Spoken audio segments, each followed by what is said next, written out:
Herkese merhaba arkadaşlar. Kripto para piyasasında yaşanan gelişmelerden sizlere haberdar ettiğimiz Kripto Haber kanalımıza hoş geldiniz. Bitcoin piyasasını incelediğimiz takdirde son günlerde yatay bir hareket mevcut. Bitcoin fiyatı özellikle 108 bin dolar civarında sıkışmış durumda. Özellikle son birkaç günlük grafiklere baktığımız takdirde oldukça sıkışan Bitcoin fiyatı önümüzdeki saatlerde veya günlerde sert bir kırılım getirebilir. Baktığımızda aşağı bölgede 106 bin dolar bandı, üst bölgede ise 110 bin dolar bandı dikkatleri üzerine çekmekte. Durumların böyle olduğu bugün de biraz da CoinGlass verilerini inceleyelim. Özellikle geçtiğimiz günlerle bir karşılaştırma yapacak olursak CoinGlass verilerinde bir takım değişimler mevcut. Baktığımızda CVD verilerinde önceki günlerde eksi 59 milyon iken şu an itibariyle eksi 130 milyona çıkmış durumda. Bu durumda CVD neredeyse 2 katına çıkmış durumda. Bu net bir satış baskısıdır. Ama fiyat halen 108 bin doların üzerinde tutunuyor.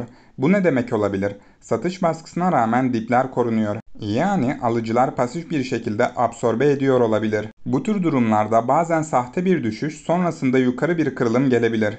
Diğer yandan baktığımızda spot CVD verileri önceki günlerde eksi 6.3K iken şu an itibariyle eksi 5.5K civarında. Bu da hafif bir toparlanmaya işaret etmekte. Bitcoin tarafı spot tarafta o kadar da satışa uğramamış. Bu da bize şunu düşündürebilir. Spot taraf halen nötr veya alıcılı. Bu yüzden vadeli Bitcoin piyasası satış yapsa da fiyat bundan dolayı düşmüyor olabilir. Baktığımızda fonlama oranları yüksek oranda yükselişe uğramış. Yani long pozisyonlar piyasada halen ağırlıkta.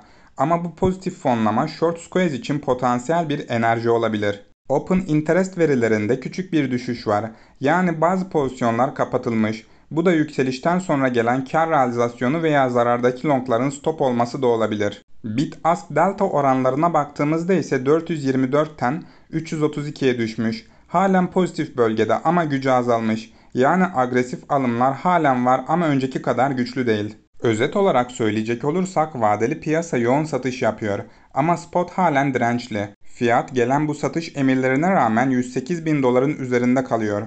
Bu da olası gizli bir güç gösterisi olabilir. Fonlama oranları artıyor. Longlar halen canlı.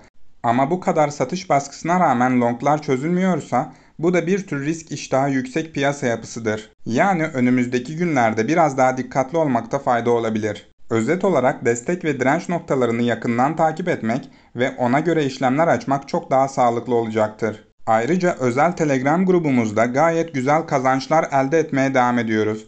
Dileyen arkadaşlar katıl butonundan özel Telegram kısmına üye olabilirler. Ayrıca ücretsiz içeriklerimizden de faydalanmak isterseniz aşağıda bıraktığımız açık Telegram grubu ve ekip arkadaşımız Yabancı Analist'in X hesabı mevcut. Oralardan gelebilirsiniz. Herkese bol kazançlar dileriz.